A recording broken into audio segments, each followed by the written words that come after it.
अम्मा बाद।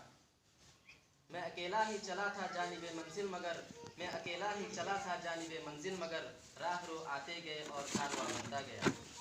जनाब सदर और मेरे सरताज असातिज़ाए किराम, वकार कुनान मदरसा हाजा व मेहमानान किराम और गुलशन बहार के नौनिहालों, आज 77वीं यौम आज़ादी के मुबारक मौका पर आज़ादी हिंद के मौजू पर कुछ लफ्ज़ करना चाहता हूँ। उम्मीद है कि आप हज़रात गौर समाअत फरमाएंगे और मेरे लिए दुआगो होंगे। बिस्मिल्लाहिर्रहमानिर्रहीम। हुब्बुल वतन मिनल ईमान औ कमा क़ाल अलैहिस्सलातु वस्सलाम।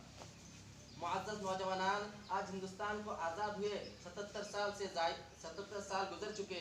आज से 77 साल पहले तन के गोरे मन के काले, जिन्हें अंग्रेज़ कहा जाता है, हिंदुस्तान को छोड़कर रुखसत हो गए। आज़ादी से कबल बेशुमार दिनों और लातादाद रातों में हिंदुस्तानियों ने हज़ारों माओं को बे औलाद होते देखा, मासूम से फूलों को गोलियों से छलनी होते देखा, बहनों को बेवा होते देखा, गरीबों पर बेपनाह मुज़ालिम होते, लाखों बेटियों पर बेइज्जती के धब्बे लगते थे, नन्हे मुन्ने फरिश्तों को भूख से रोते बिलखते देखा।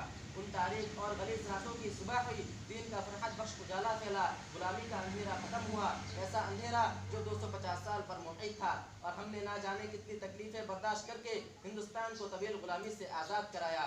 कि तवील उम्र दरकार है उसके पढ़ने को, कि तवील उम्र दरकार है उसके पढ़ने को, हमारी दास्तान औराक मुख्तसरी नहीं। हमने तन मन धन की कुर्बानियाँ दी, हमने बगावतें किए, हमने नारे बुलंद किए, फांसी पर चढ़े और सीनों में गोलियां खाकर हिंदुस्तान को अय्यार अंग्रेज़ों से आज़ाद कराया। हज़रत महमूदुल हसन साहिब असीर माल्टा, मौलाना हुसैन अहमद मदनी साहिब असीर माल्टा, मौलाना बरकतुल्लाह साहिब भूपाली, मौलाना अबैदुल्लाह साहिब सिंधी, मौलाना मोहम्मद मियाँ अंसारी, मौलाना अहमद शाह साहिब, मौलाना कासिम साहिब नानकवी, मौलाना रशीद अहमद गंगोही, मौलाना अबुल कलाम आज़ाद साहिब, जनाब हाजी मिन्नतुल्लाह मुहाजिर मक्की, मौलाना मोहम्मद अली जौहर जैसे वतन के जियालों ने जान और माल की कुर्बानियाँ देकर आज़ादी का परचम बुलंद किया।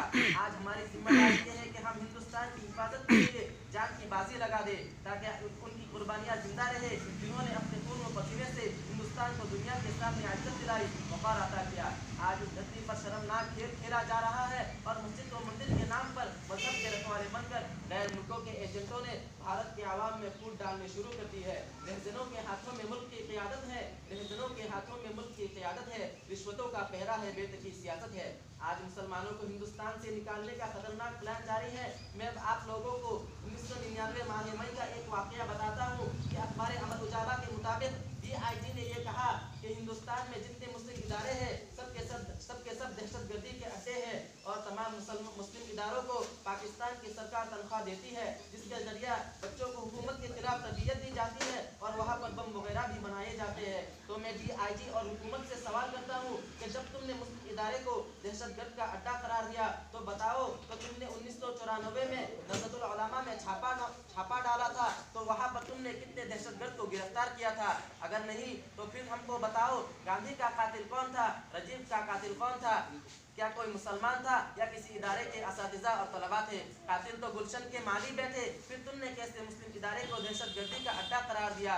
ये बात जहन नशीन कर लो कि जहाँ गांधी ने हिंदुस्तान छोड़ो का नारा बुलंद किया, तो वही मौलाना अबुल कलाम आज़ाद ने क़ियादत सिखाई। जहाँ नेहरू ने जंग आज़ादी के लिए कदम आगे बढ़ाया, तो उस जंग का तरीक़ा मौलाना हुसैन अहमद मदनी ने सिखाया।